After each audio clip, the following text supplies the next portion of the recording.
Hi class, welcome to week 6. Time is just flying by. This week we are looking at prioritizing actions, and again, obviously when you're thinking of strategic planning and when you're thinking about strategy, you really are going to think about prioritizing and how will you make something a priority and how will you decide what priority it should be. This is really an important part of the planning process because often we have to make choices, hard choices, about what are we going to give our energy and time to and what can't we give energy and time to. For your discussion board, you're going to be looking at the stakeholders. And stakeholders can be a lot of different people. Stakeholders can be your board of directors, stakeholders can be your customers, stakeholders can be your employees.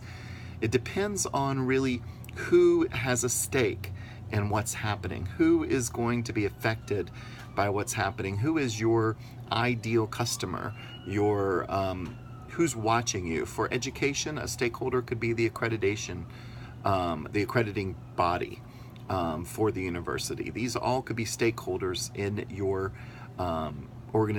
particular organization. So you're going to be looking at those, and this is really a quick assignment. You don't need to do any peer responses this week.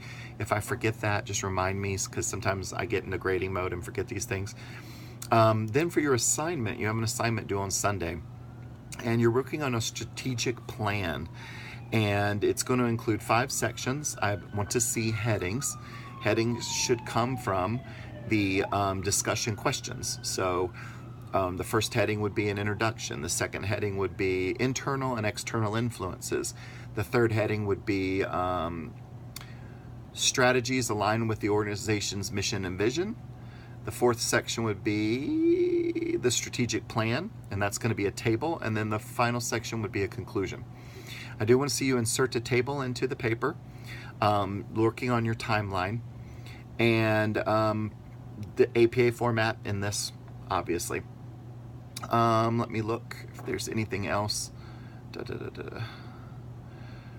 Again, if you're doing an organization and you want to not name it, you're welcome to create a fake name for it. You don't need to keep reminding me it's a fake name, but it is good that you say that in the beginning of the paper. Just so you know that's a pseudonym, made up name, whatever. You acknowledge that once, and then you don't have to acknowledge it anymore throughout the paper. And if you have any questions that come up between now and then, please email me. I'll be glad to address them. And have a great week.